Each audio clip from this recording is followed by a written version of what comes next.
hosted the breakfast show in the vernacular station that broadcast in the Luo. KBC Managing Director Agnes Akaleche, in a statement announcing his death, eulogized Amimo as a highly respected member of the KBC fraternity, known for his exceptional professionalism, steadfast commitment, and deep passion for his work. The statement further says his strong leadership, creativity, warm personality, and respect for colleagues earned him admiration across the corporation. Family and friends have begun gathering at his home as condolence messages pour in.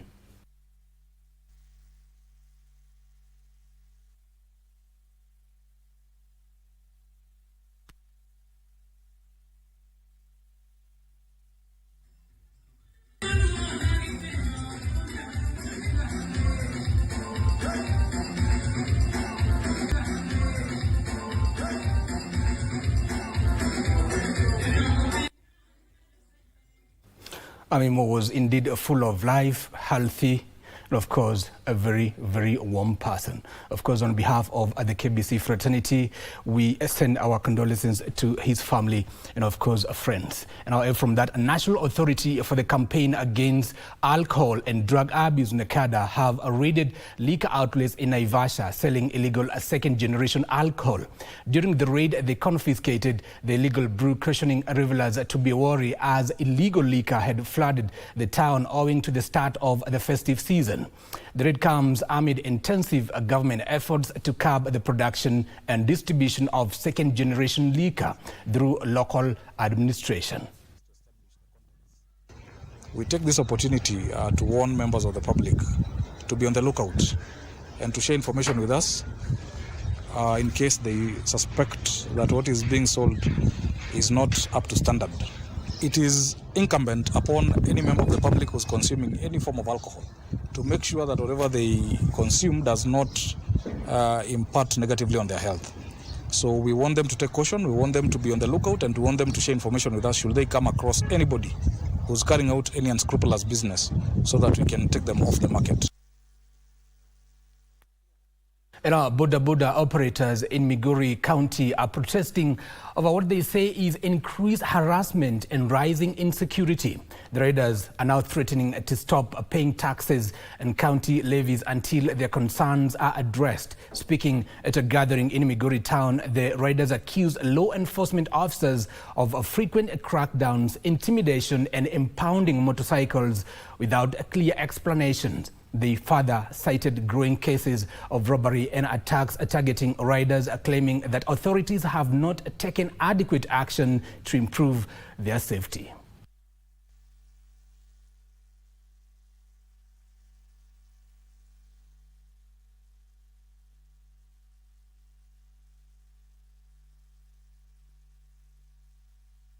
We realize as Boda Boda sector that some people managed to attack one of our leaders. And they were using the gun, they wanted to shoot him. So we are saying today, we are not happy. This is an incident that occurred last week Friday. Up to today as we talk, we have not received any information concerning that. We left the DCOI to do the investigation. We want the report. Tunasikitika serikali ya Migori County inapokuwa inanyanyasa boda boda. Na boda boda ni ajira kwa vijana wetu. Na wakati wanajaribu kutunyanyasa wanaboda boda. I'm really requesting our MPs from each and every sub-county to come and they sit down with the county, with the permanent secretary of security, Honorable Raymond Omolo, to come and assist us so that we get a solution to this mayhem that we are facing in Migori. Now, the government has unveiled plans for a radical shift in Kenya's livestock sector, promising to move from reactive crisis response to data-driven foresight, as officials warn of rising animal deaths linked to drought and weak surveillance. Speaking at the Veterinarian of the Year Awards in Nairobi, Agriculture and Livestock Development Cabinet Secretary Mutahi Kagwe announced that the country will adopt digital traceability systems for all animals, centralize data intelligence through a new national platform, and stronger county veterinary networks. Kagwe says preparedness and not emergency restocking will protect farmers, livestock and food security, urging stakeholders to act before the next drought season rather than after losses on car. Kenya Veterinary Association raised the alarm over a severe shortage of veterinary officers, saying lack of personnel coupled with underpayment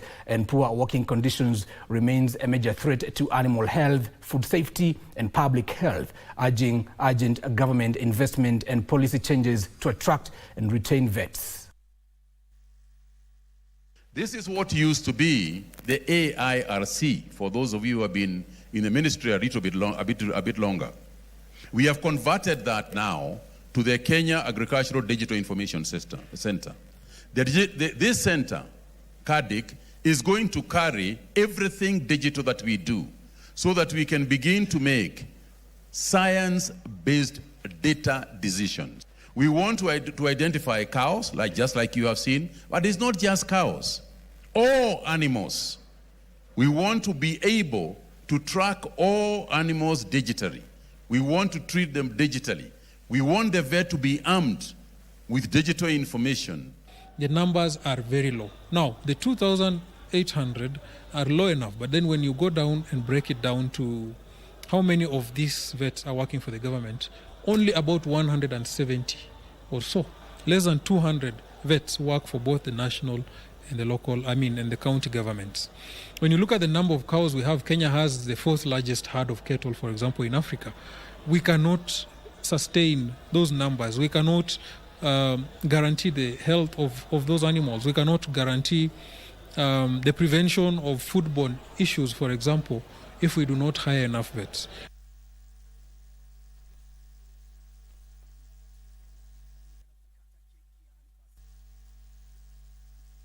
Now we take you to live to the home of KBC's Amimo, where Mary Daraja is speaking. Let's listen in.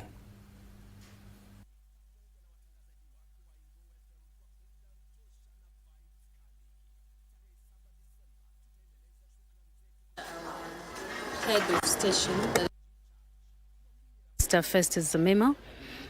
He suddenly departed earlier this morning, and we received the news of his passing in disbelief. Still processing the news. We have come to the residence after taking the body we condole with the family. As the leadership of KBC and on behalf of the managing director and the staff of KBC, we send our condolences to the bereaved family and being with them in prayer. We believe that God is going to ensure that everything will end well. But as I have indicated earlier, we are still in shock. So, died, and therefore the process of conducting a post-mortem will be done tomorrow, so that the cause of death, because we do not know. He was in high spirits, but he collapsed and died. So we will seek to know exactly what happened to his body. As for now, we are in preliminary meetings to see how we will move forward. Our friend, our relative, Festus Amimo, receives a befitting And therefore, would like to appeal to fans of Mayenga FM. We appeal to our customers at Kenya to mourn with us, but with patience. After postmortem is done, then we'll be able to communicate clearly on exactly to Festus what caused his sudden death. Okay. As the head of the department, Yes. how do you describe Amimo? Is a brilliant young soul that has a dedicated staff. He worked with precision. As the head of station, he had moved to a higher position. I'm telling you, even on the digital platform, he had organized the arrival stations. So we want to say that Amimo's shoes are big, the ones he's left. We did not anticipate this. We did not plan for this. And therefore, it is going to take us time to get someone who can use. But he's a very brilliant young man, an organizer, a team player.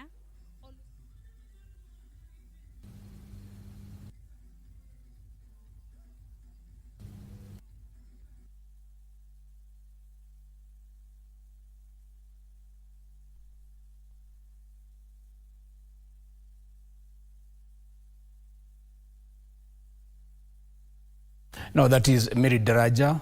She is a radio programs manager at the Kenya Broadcasting Corporation, and she's speaking right or live from Amimo's home in Nairobi County, explaining that the autopsy of the late Amimo Festus will be done tomorrow in Nairobi to ascertain the cause of his death. Now, on that note, we take a short commercial break. Don't go too far. We'll be right back with more stories.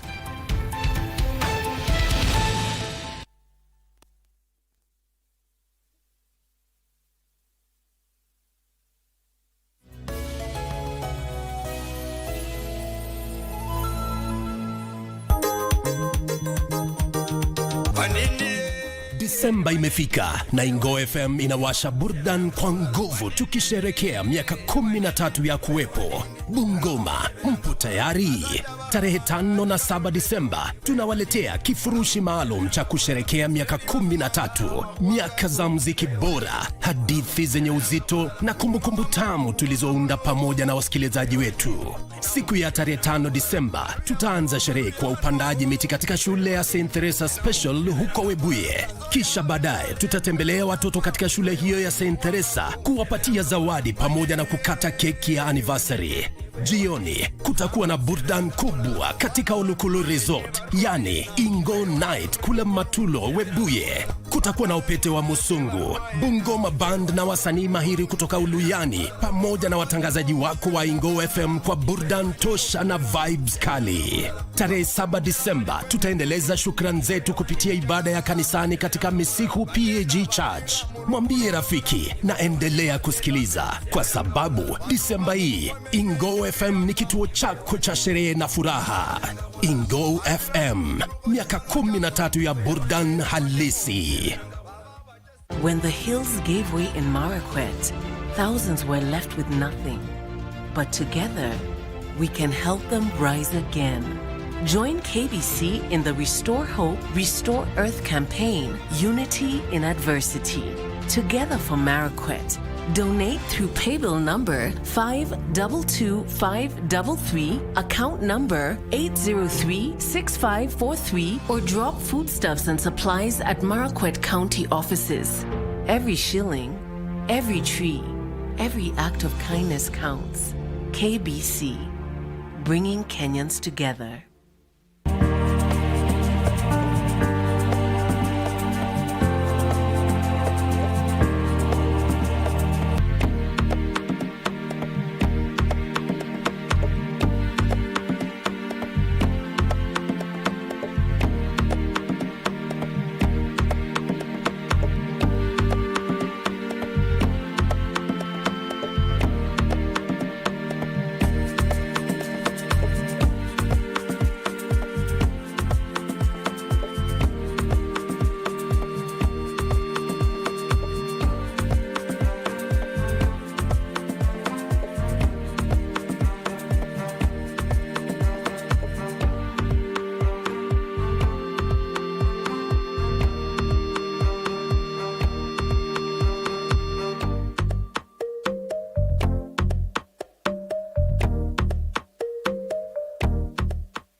And welcome back. You're watching Lunchtime News on KBC Channel 1.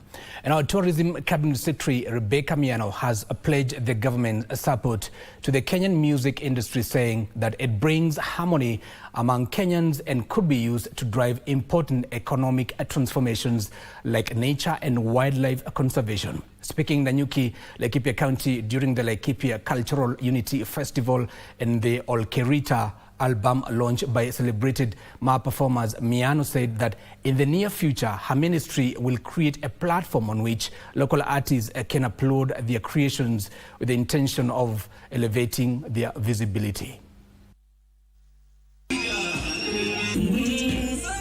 Tutaweza kuzindua mtandao ambapo mnaweza kuleta nyimbo zenu, si lazima muende kila mahali. Mnaweza onyesha nyimbo zenu na mkionyesha mnalipwa.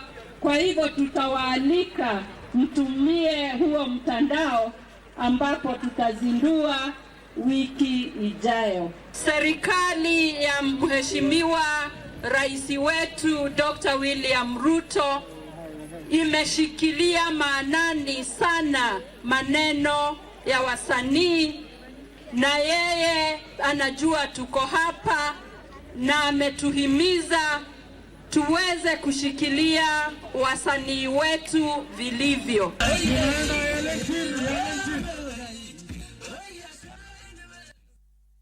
Now, I take you to Mombasa. Calls for increased investment in the blue economy dominated the 12th edition of the Mombasa Business Awards. The annual event organized by the Kenya National Chamber of Commerce and Industry was attended by business leaders, diplomats and entrepreneurs. KNCCA Mombasa chairperson Aboud Jamal said there was influx in the number of people who turned up for the event and those nominated for various awards compared to last year. Outgoing Ugandan High Commissioner to Kenya Ambassador Paul Mukambya was honored for strengthening trade and promoting tourism between Kenya and Uganda. The chamber also revealed ongoing efforts to push for bilateral trade agreements with the US, European Union and UAE to grow export volumes. Several companies and entrepreneurs were featured during the ceremony, including Minat Bakery, Nyumba Group of Companies, Trans Africa Motors and Western Logistics Limited for outstanding performance across various categories.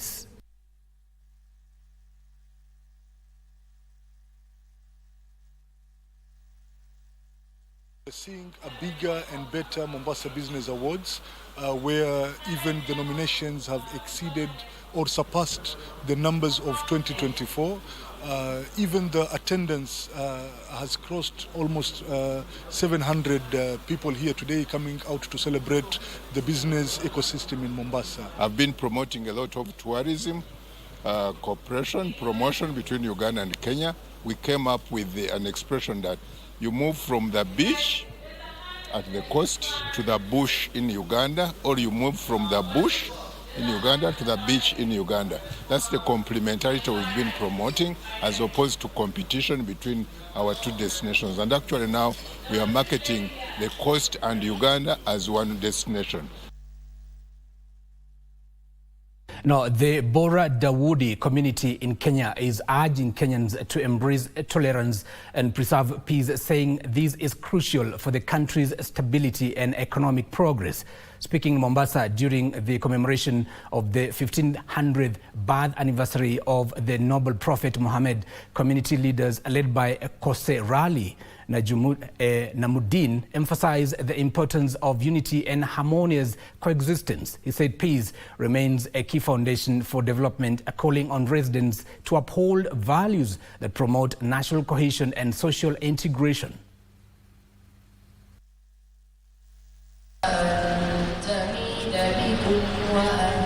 Just as the Kenyan flag unites many colors into a dignified whole, a diverse Muslim communities come together to form a vibrant fabric of this coastal city. Like the Kanga and the Shukas, whose colorful patterns tell stories, we too are individual threads, distinct on our own, but stronger and more beautiful when woven together.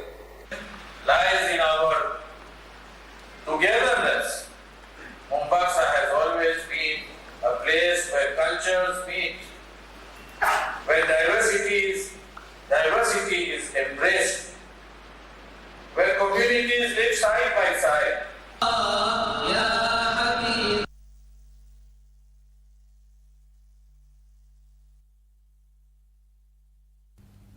Now, as the holiday festivities kick in, parents have been urged to be more vigilant and monitor activities of their children, even in the presence of today's liberal access to mobile phones, tablets, and other electronic gadgets.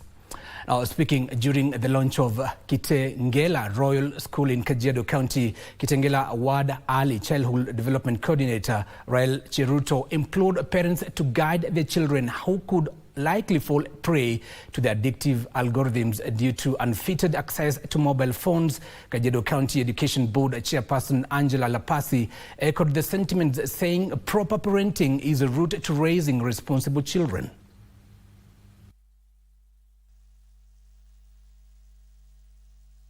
We are bringing up children globally.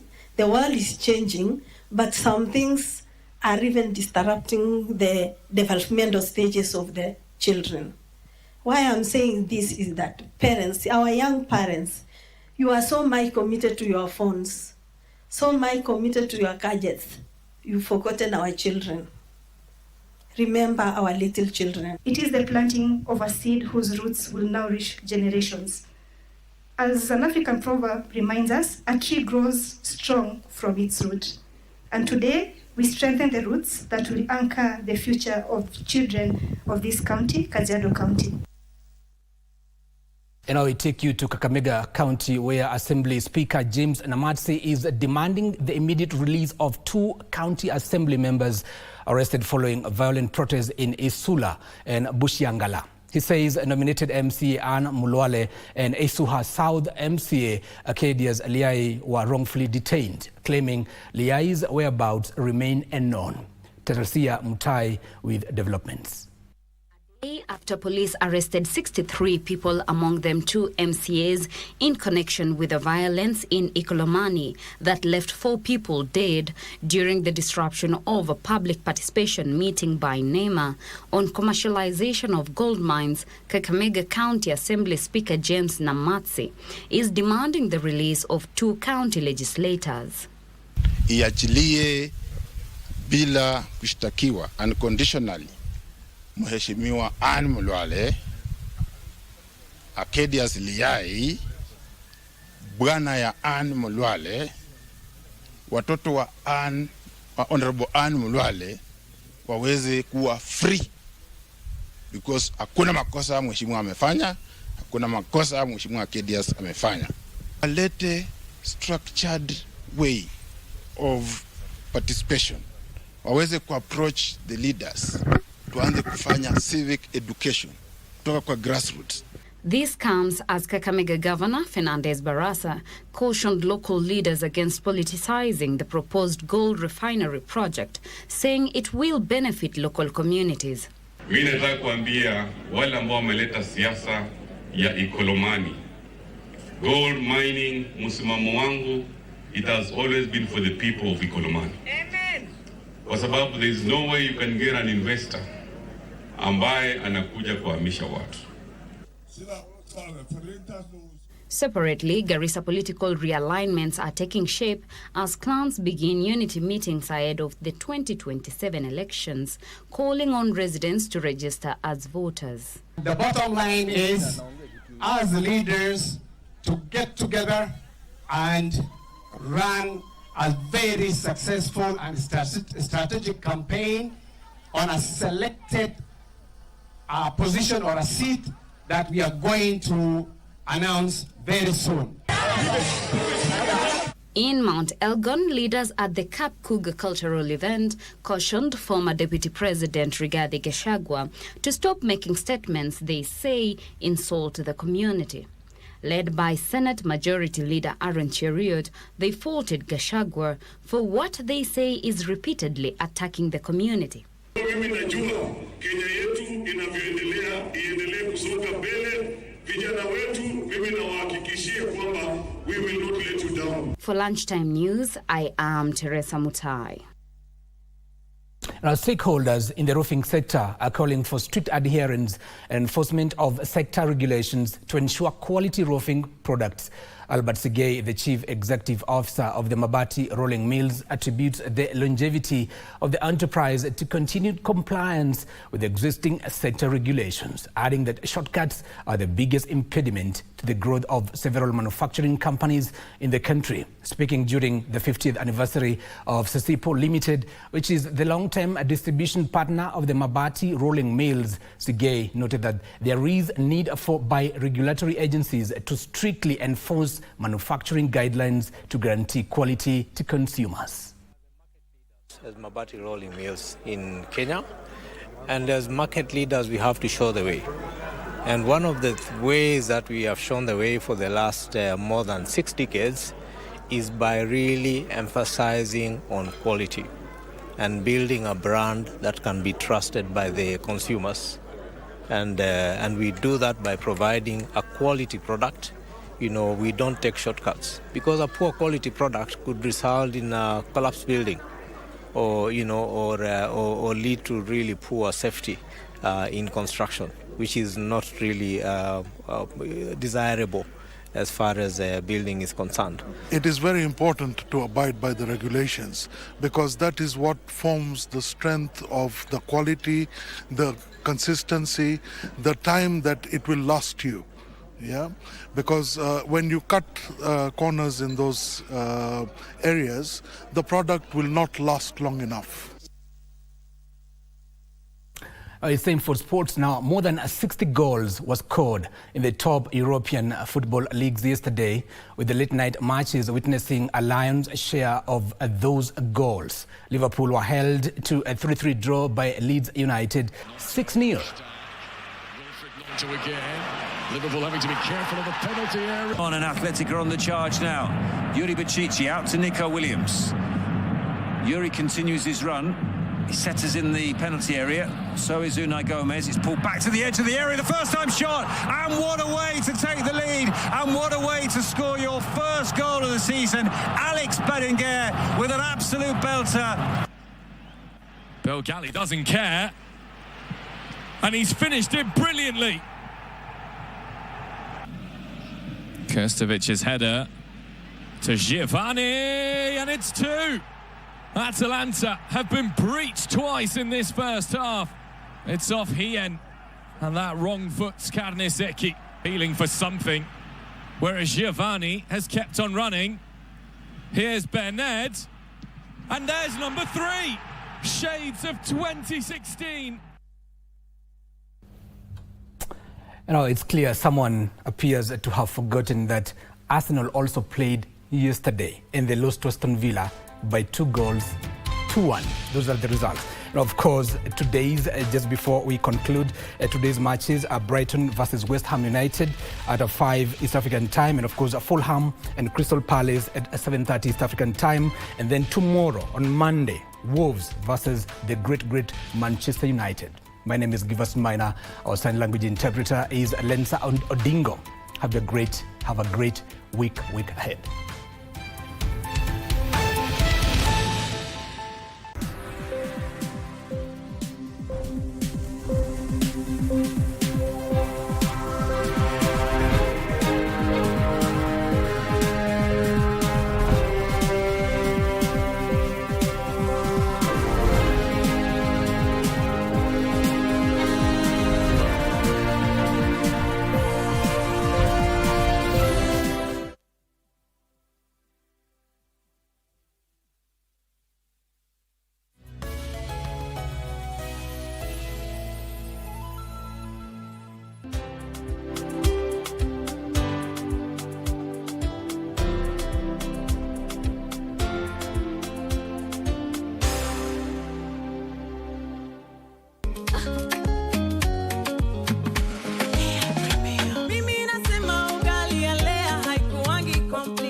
And I don't think he'll forgive me. I really hate that woman, Rafaela. But I found out that I couldn't do anything because she is the wife of a man who has placed all of his trust in me. For me, you're the most handsome man he